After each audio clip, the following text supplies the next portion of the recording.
1950 سے 1999 میں پیدا ہونے والے ہم خوش نصیب لوگ ہیں، کیونکہ ہم وہ آخری لوگ ہیں جنہوں نے مٹی کے بنے گھروں میں بیٹھ کر پریوں کی کہانیاں سنی۔ ہم وہ آخری لوگ ہیں جنہوں نے لالٹین کی روشنی میں کہانیاں بھی پڑھی، جنہوں نے اپنے پیاروں کے لیے اپنے احساسات کو خط بھی لکھ کر بھیجا۔ ہم وہ آخری لوگ ہیں جنہوں نے ٹاٹوں پر بیٹھ کر پڑھا، بلکہ گھر سے بوری توڑا لے کر سکول جاتے اور اس پر بیٹھتے۔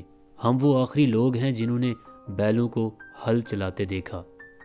ہم وہ آخری لوگ ہیں جنہوں نے مٹی کے گھڑوں کا پانی پیا، بغیر بجلی کے ٹیوب ویل دیکھے نہائے، گاؤں کے درخت سے آم اور امرود بھی توڑ کر کھائے، پڑوس کے بزرگوں سے ڈانٹ بھی کھائی، لیکن پلٹ کر کبھی بدماشی نہیں دکھائی۔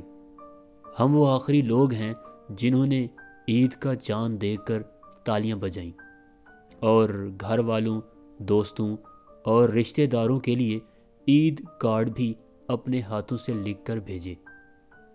ہمارے جیسا تو کوئی بھی نہیں، کیونکہ ہم وہ آخری لوگ ہیں جو گاؤں کی ہر خوشی اور غم میں ایک دوسرے سے کندھے سے کندھا ملا کر کھڑے ہوئے۔ ہم وہ آخری لوگ ہیں جو گلے میں مفرل لٹکا کے خود کو بابو سمجھتے تھے۔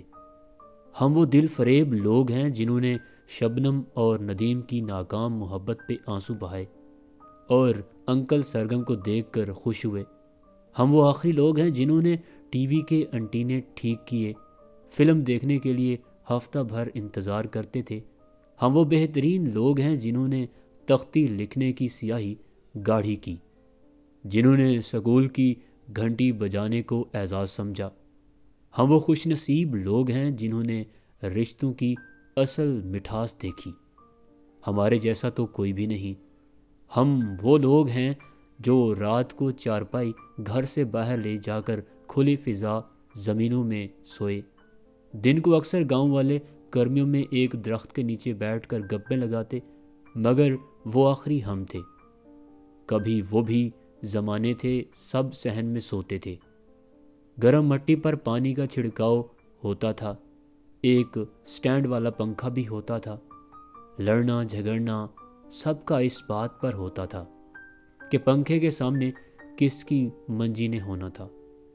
سورج کے نکلتے ہی آنکھ سب کی کھلتی تھی، ڈیٹھ بن کر پھر بھی سب ہی سوئے رہتے تھے۔ آدھی رات کو کبھی بارش جو آتی تھی، پھر اگلے دن بھی منجی گیلی ہی رہتی تھی۔